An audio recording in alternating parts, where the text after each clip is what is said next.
Hey guys, you know what's up? We are reading The Witches by Roald Dahl, illustrations by Quentin Blake, and we are on chapter 9. Let us make sure. 9. The recipe. And we are on page 88. Let's just hop right into it. All we know pretty much is that he is stuck with these crazy monsters, aka the witches. And they're having their child protective meeting, but really it's let's kill all the children and make them mice and then snappity snap their heads go off. And so we all thought, at least I thought that was pretty messed up. I was like, okay, let's just get right into this, guys. I hope you haven't forgotten that while all of this was going on, I was still stuck behind the screen on my hands and knees with one eye glued to the crack. I don't know how long I've been there, but it seemed like forever. The worst part of it was not being allowed to cough or make a sound, and knowing that if I did, I was as good as dead. And all the way through, I was living in constant terror that one of the witches in the back row was going to get a whiff of my presence through those special nose holes of hers. My only hope, as I saw it, was the fact that I hadn't washed for days. That and the never-ending excitement and clapping and shouting that was going on in the room. The witches were thinking of nothing except the Grand High Witch up there on the platform and her great plan for wiping out all the children of England. They certainly weren't sniffing around for a child in the room. This little squirrel. In their wildest dreams, if witches had dreams, that would never have occurred to any of them. I kept still and prayed.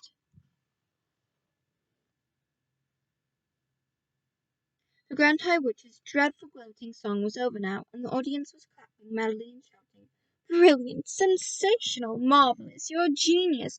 Oh, brainy one! It is a thrilling invention, this delayed action mouse maker. It's a winner! And the beauty of it is that the teachers will be the ones who bump off the stinking little children. It won't be us doing a thing! We shall never be caught."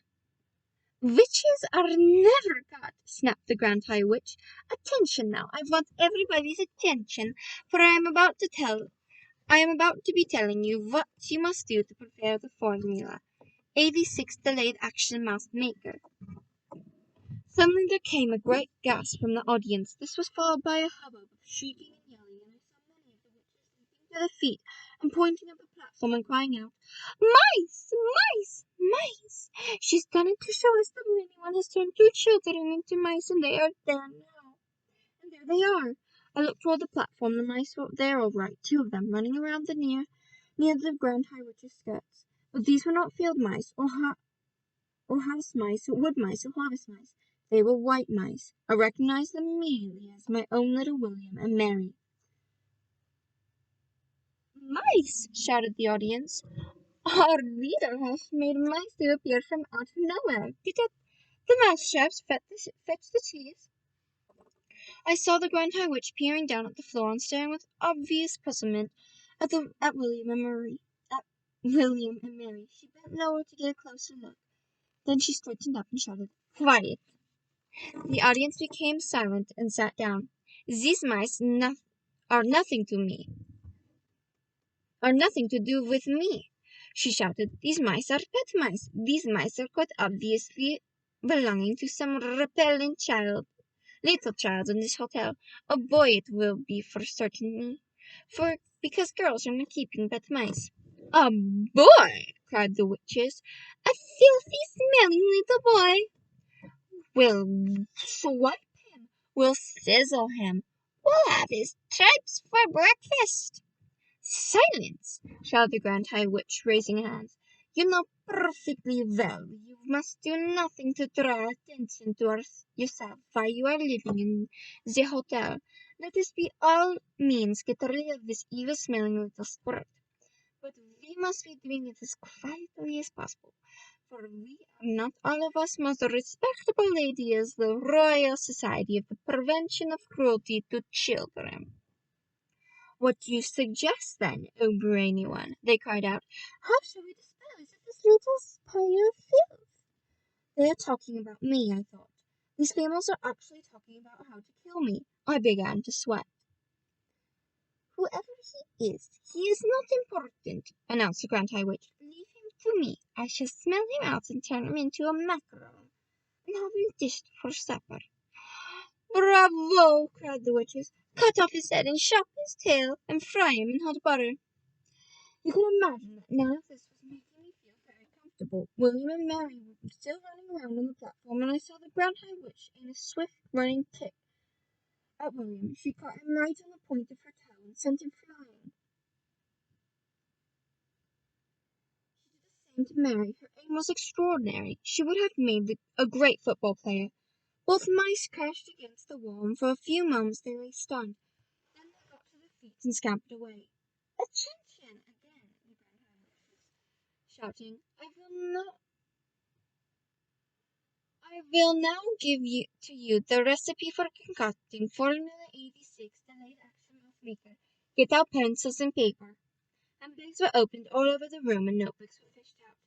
Yes, the recipe, O brainy one, cried the audience impatiently. Tell us the secret. First, said the Grand High Witch, I had to find something that would cause the children to become very small very quickly. And what was it? Cried the audience. That part was simple, said the Grand High Witch. All you have to do, if you are wishing to make a child very small, is to look at him through a wrong end of the telescope. She's a wonder, cried the audience. Who else would have thought of a thing like that? So you take the wrong end of a telescope, continued the Grand High Witch, and you boil it until it gets soft. How long does that take? They asked her. 21 hours of boiling, answered the Grand High Witch, and while this is going on, you take exactly 45 brown mice, and you chop off their tails with a carving knife, and you fry the tails in a hair oil until they are nice and crisp. What do we do with all those mice who have had the tails chopped off? Asked the audience. You simmer them in frog juice for 1 hour, came the answer. But listen to me. So far I have only given you the easy part of the recipe. The really difficult part is to put something that will have a genuine delayed action result. Something that can be eaten by children on a certain day, but which will not start working on them until 9 o'clock the next morning when the arrival at school. I don't think I showed you any pictures. She hit the mouse, just evil. Now here's all of them writing it down. Here's the chopped tails, and here's frog juice. Best frog juice. What did you come up with, oh brainy one? They called out. Tell us the great secret. The secret, announced the Grand High Witch triumphantly, is an alarm clock. Of course it is, said. An alarm clock? They cried. It's a stroke of genius. Of course it is, said the Grand High Witch. You can set a 24-hour alarm clock today, and at exactly 9 o'clock tomorrow it will go off. But we will need 5 million alarm clocks, cried the audience. But we will need one for each child. Idiots, shouted the Grand High Witch. You are wanting a steak. You do not cook the whole cow. It is the same with the alarm clocks. One clock will make enough for 1,000 children. Here's what you do. You set your alarm clock to go off at 9 o'clock tomorrow morning. Then you roast it in the oven until it is crisp and tender.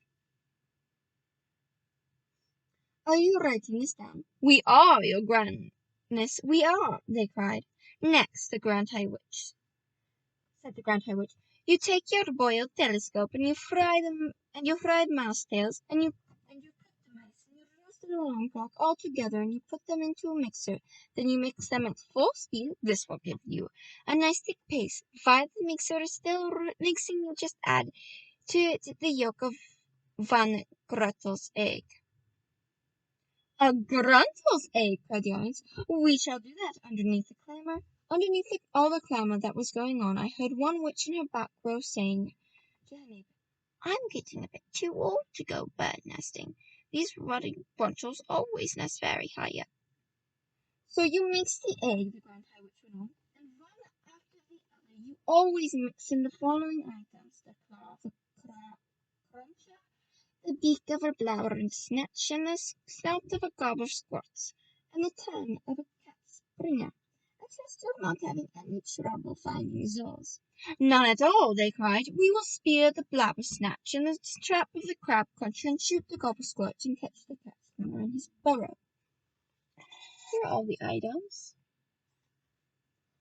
Excellent, said the Grand High Witch.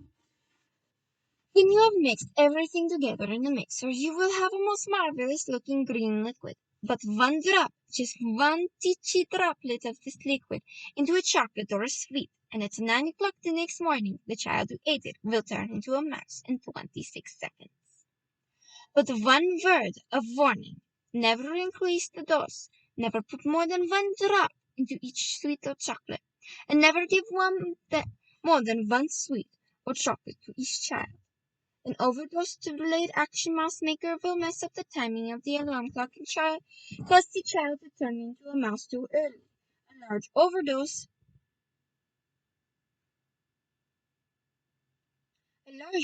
might even have an instant effect, and you wouldn't want that, would you? You wouldn't want the child turning into a mouse right there in your sweet shop. That would give the game away. So be very careful. So no, do not overdose. That is the end, guys, of chapter 8 or 9. I can't even remember now. But you remember, and I'll be putting in the description below, and even just the title of this. So thank you for listening. That was The Recipe of the Witches by Roald Dahl. I hope you guys enjoyed. The illustrations are by Quentin Blake. Again, thank you for listening. I'll see you guys on my next video, or audiobook, or whatever. Ciao for now. Thanks for watching. Subscribe.